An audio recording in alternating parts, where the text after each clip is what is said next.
Hello friends, welcome back to the bench. So I have a quick update on the IR6500 rework station, and I still didn't manage to put the socket back on, and in all those efforts I see slight bulging around, well, not around the socket, in the area where socket sits. So this might mean that this board will no longer be viable. But I also melted the socket, so cleaning that melted plastic from between the capacitors is a pain. So more or less this board, this has always been a test subject anyway, so I don't really care. But I will keep torturing this one until I get the socket resoldered. But based on my previous testing and a whole bunch of feedback from you guys, let's summarize what the issues are and how to actually use it, or at least what have we learned. So first of all, this uses IR to heat the whatever is in there, right? Which means it only heats the surface. Right, that's the difference between this one and the hot air station. And I'm kind of on the fence right now whether the hot air would have been actually better. I actually had much better results using hot air and using my bottom heater, my previous bottom heater, because I could get the board to 120, 130 degrees, which was very beneficial. With this setup, the maximum temperature of the board that I can get is around 75, maybe 80 degrees Celsius. So about 30, 35 degrees lower than what I had before. And I thought around 120, 130 is like this perfect spot. The board is nice and hot, and you only need to heat it up a little bit more, especially for lead-free stuff, but here we're working with leaded solder. I tested the solder on the sockets, and 260 is the minimum temperature at which it actually melts. If you set it to 250, no luck. But the documentation for the machine, which gives you typical example curves for lead-free soldering, it tells you to set it to maximum of 230 or 230 and yeah, 220 actually, and 230 the maximum. So that HB at the end of the cycle, that HB that I didn't know what it was, is a maximum temperature of the heating element. Which, first of all, yeah, how does HB mean maximum temperature? But first of all, we don't have thermal feedback on the heating element, so how do we know that this is going to be the highest temperature? So it basically is meaningless. Second, even if I set it to 100 degrees and one of the steps requires 220, it'll still go up to 220. So that maximum temperature doesn't, again, it doesn't make any sense. Why would you even call it maximum temperature, and how does it exactly work? Unfortunately, the documentation doesn't really go into details about those things. But point number one, we are heating the surface, nothing more. So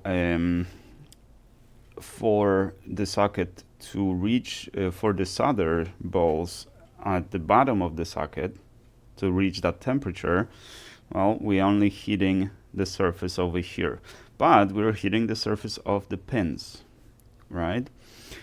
So it should transfer that heat relatively quickly. Point number two, our only thermal feedback is the thermocouple that we need to place on the board. Now that thermocouple, because someone in the comments said that this is a good thing because you want to place that thermocouple next to something that you're desoldering and you want to read the temperature of that thing. But that is false. That is objectively false, because the the IR is hitting the thermocouple, right? Even if the thermocouple is laying flat on the board, which is challenging, and as it heats up, especially since I'm using Kapton tape, it tends to just lift a little bit, which means it reads just the temperature that the IR heater sets puts on the outputs, and it heats up immediately, right? So that actual temperature is slightly lower. There is no, so that's point number, that was point number 2. So this is our only thermal feedback. Point number 3, we have 2 indicators over here, output 1 and output 2, right? These are on-off switches. These are the only 2 states they can be in, either on or off. So output 2 goes on as soon as we start the program, and to the output 2, the bottom heater is connected. So the bottom heater has its own controller, but it's not going to start heating until the main controller turns on. That was known to us before, that's not in use, but output 1 is what controls the heater. There is no, it doesn't actually control the heater, it just turns it on and off. And you can see it, how the LED flashes. Now, how did we melt the previous socket? We melted because I put the Kapton tape on top of the thermocouple. And Kapton tape has a reflective properties, the heat reflective properties. It reflects enough heat that the IR heater was just constantly on.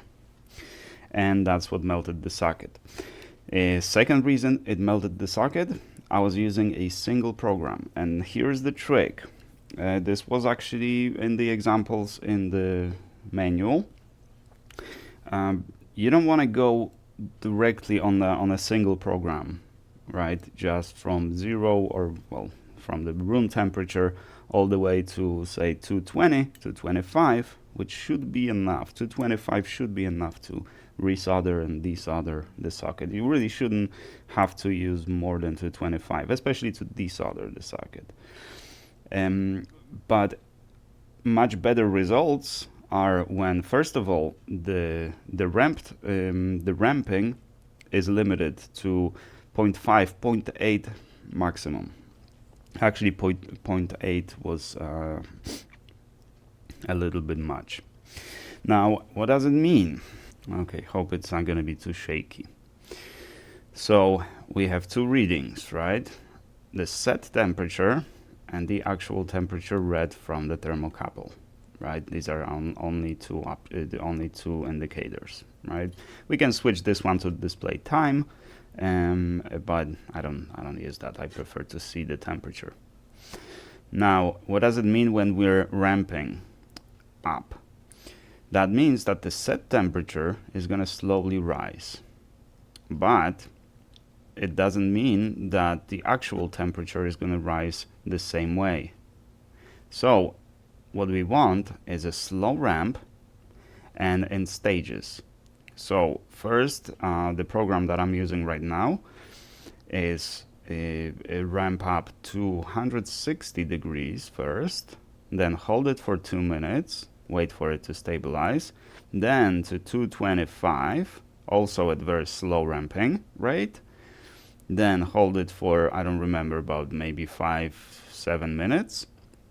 Then for the final 2 minutes, 120 seconds, we ramp up to 135, 235, which that's why the socket melted. Actually, I went all the way up to 245, I think, or even 250.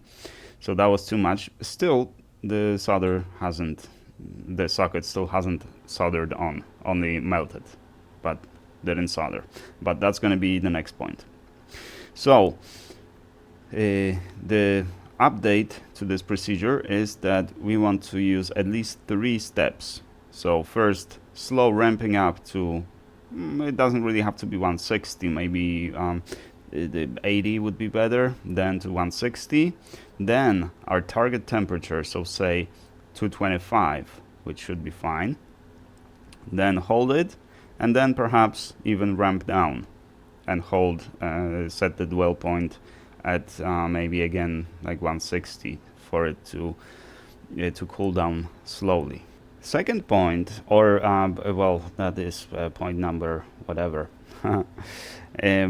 This was suggested by one of you guys to place a piece of paper over here, right? As you can see, I have an outline of the socket, so this kind of represents the socket, right? If I place it like this and I turn on the heater, then I see which spot is gonna go dark first. Now be very careful with this, because remember that this will catch on fire if you leave it there for too long. So as long as it starts getting brown, turn off the device. So that will tell us which spot is going to be the hottest one. Now I replaced the heating element, the whole head actually, so this will work differently than the previous one. On the previous one, I know that my hottest area was here, because that always took the longest to desolder. I actually had to move the whole board. But again, if you move the whole board, because I suggested that you can use that, right? Move the whole board. Now the thermocouple is pretty much outside of the area of heating. So the heater will go too hot, and that will melt the socket. And that's pretty much how I melted all the sockets so far. The thermocouple was not reading the temperature. That's why I would opt to have the thermocouple inside the heater and just control the temperature that we're putting out here, because it really gives me nothing to just have this one on. For preheating and that kind of stuff, yeah, that's fine. That's maybe useful, but for preheating I can also use the regular thermometer and just read the temperature of the board that way. So it really makes no sense to me to have this as an only thermal feedback. So now let's do the burn test. All right, so I'm gonna place it in the middle as much as I can, as precise as I can. I'm gonna turn off the fan. Now the other modification I did, I tightened these two screws on the side so I can place it in pretty much any position. Oh, as you can see, no, not anymore. This absolutely sucks. This should not be, this should be a screw. That would give you a lot of precision. But I'm not going to drop it all the way, so I want it a little higher. Because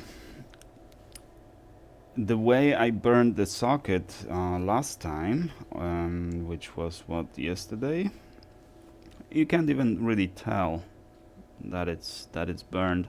Well, you can under the scope.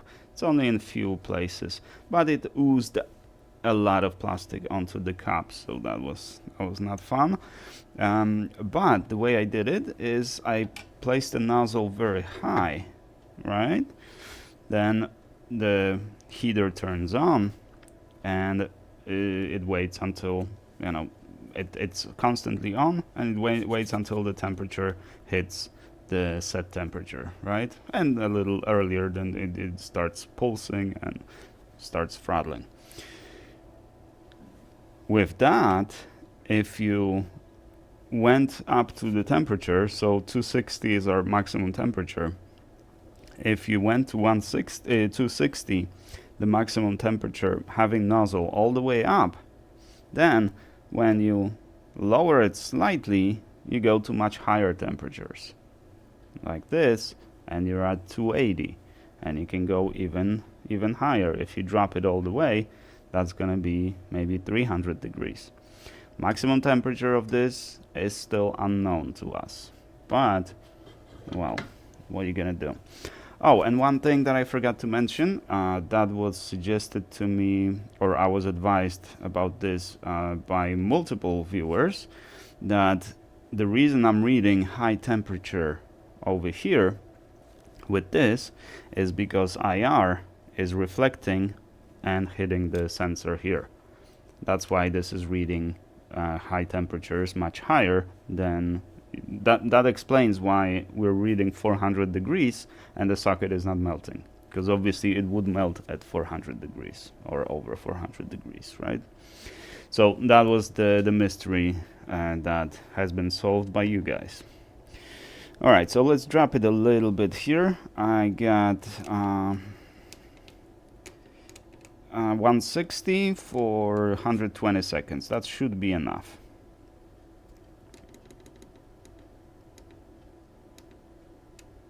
Yeah, so HB, that's maximum temperature, right? Obviously. Why? How did you not know that? HB stands for maximum temperature of the heater.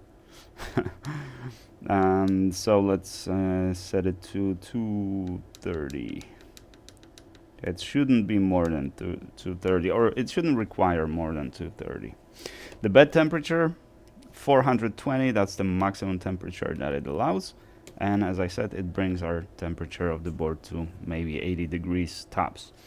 The other thing that I want to mention, and that is probably what you already know, but if you're in the shop and you have to wear a sweater, or you're not in your tank top and you're not hot, the procedure most likely is not going to work, or you're going to have issues, or at least it's not going to be well done. And the reason is simple: the thermodynamics, right? It needs to, the room needs to be hot, like uncomfortably hot. So what I do, I use a little space heater to bring the temperature up before I start the procedure. On the other hand, you want a good ventilation, because there's going to be a lot of all kinds of smoke and vapors coming from the board, coming from the flux and all that. So it's if you're in the area where it's cold a lot, this is probably not the procedure that you can do, unless you have some sophisticated ventilation. My ventilation is basically opened window and a fan in the window. So that drops the temperature because it's pretty cold outside right now. But in Georgia, that's a problem of maybe a month and a half, 2 months top in a year. So the other 10 months of the year, this problem is non-existent. The only thing I have to do is just turn off the AC and and it's nice and hot. And the final thing, why can I not resolder this baby? Why is it so hard? I opted for not using flux because then it's very hard to clean the flux.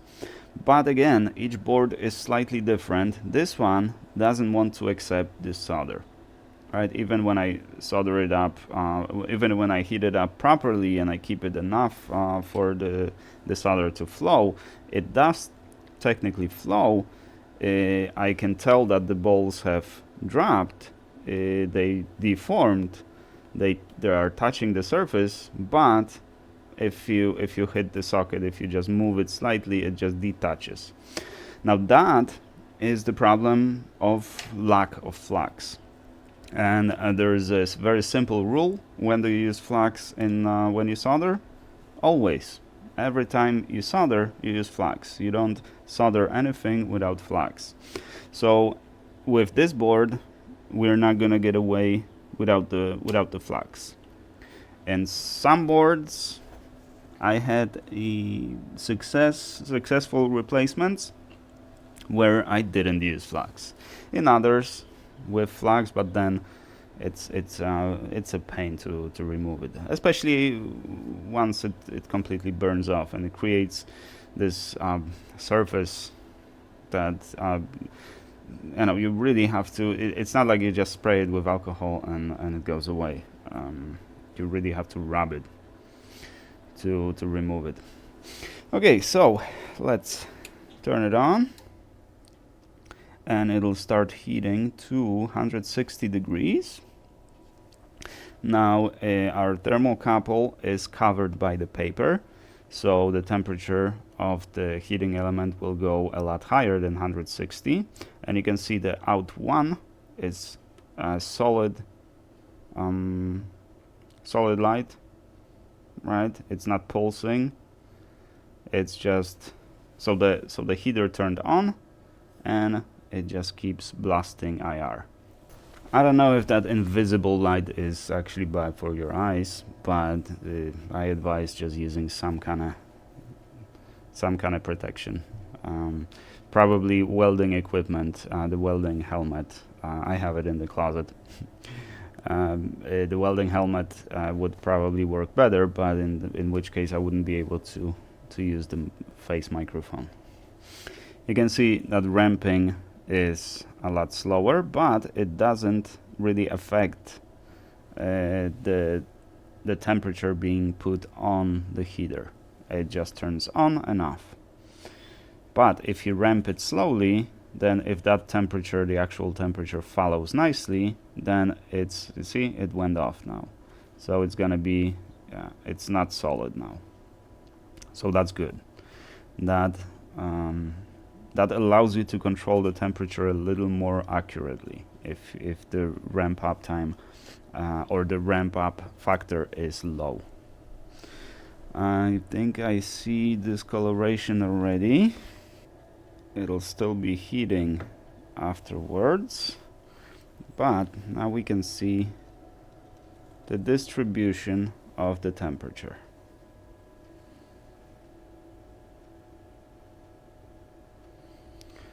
It's not bad.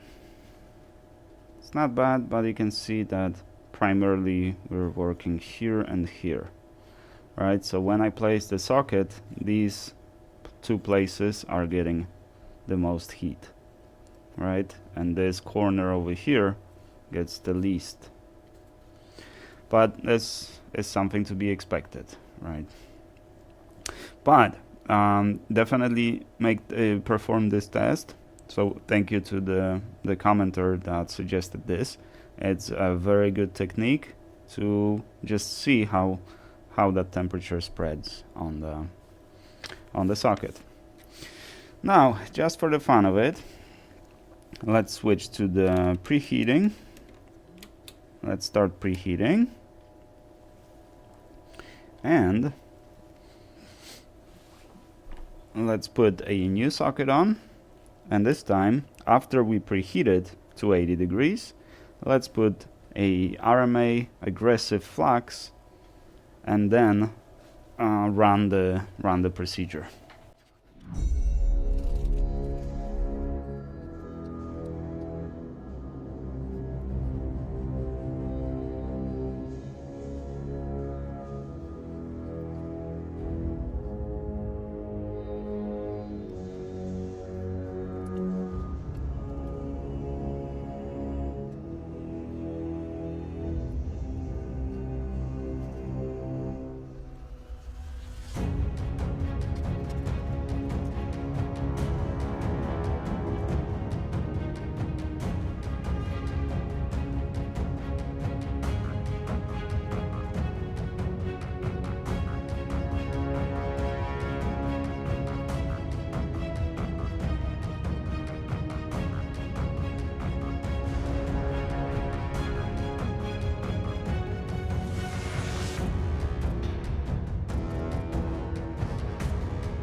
Okay, so now it's cooling down. We're at 170 on the thermocouple. Did it work? Probably not, but I imagine this would be I'll test it on 1200 socket on the other board, which has not been damaged in any way. And first of all, the flux, unfortunately, the flux needs to be there, especially on some boards. This one will not work without flux. It looks like the socket has dropped. I would think so. No, it's way up in the air. Yeah, I would say this didn't work. Oh, maybe at least some pins got soldered. Hard to say. Now the other thing, the nozzle is a little higher, so that airflow doesn't really make too much of a difference. If the nozzle is all the way down, then the fan just blows on top of the socket and on top of the thermocouple. So before I was just manipulating, turning on and off the switch for the fan. Now I just keep it a little higher, like maybe this, maybe a little lower, like so, and that seems to counter the problem of the fan. And the main idea here is that we want to have the curve. So not like I did before, just temperature from the bottom up, dwell, and turn off. You know, slow ramp, dwell, small ramp, dwell, small ramp, dwell, turn off.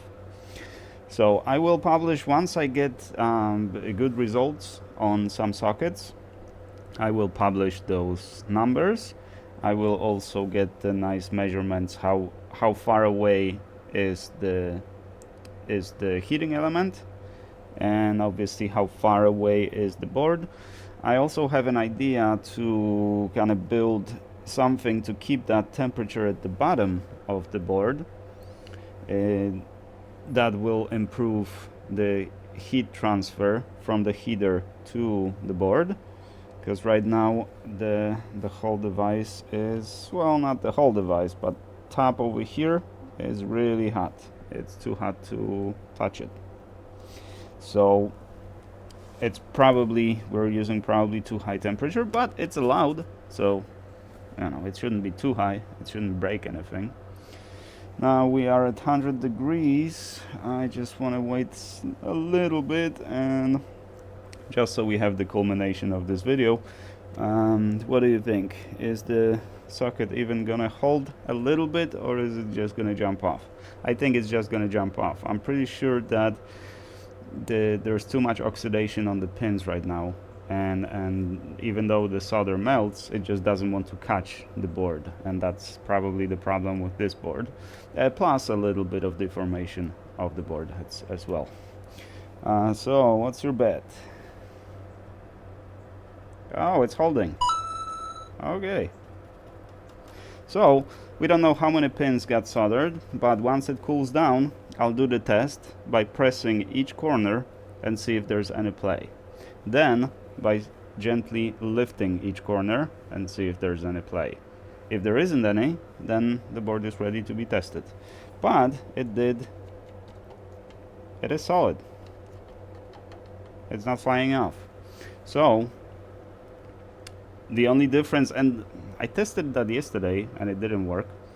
Now it did work, but this time I used a RMA flux. That was the issue with this particular board.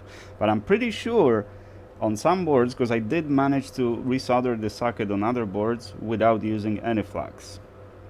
Not even a little bit. So I'm not sure what exactly it depends on, but I imagine the oxidation of the pins and of the socket. But with RMA flux, we finally have the socket soldered on. So we have some results now. But that is just a quick update. This is not the final procedure, and I promise I will publish all my temperatures and the curves and everything once I get good results. But we're getting there. We're very close. very close to getting this right. Well, thank you guys very much for watching. I hope you found this useful, and hopefully soon I will publish some very useful information regarding this machine. Or I will just give up and I just switch to HUD, because I'm still contemplating on that. Maybe HUD seemed to have been a little easier. The only problem with HUD is to get the right airflow and obviously the air temperature and covering the whole thing. With IR, at least we don't have to worry about that. Alrighty, thank you guys very much for watching. I do appreciate you, and I shall see you in the next one.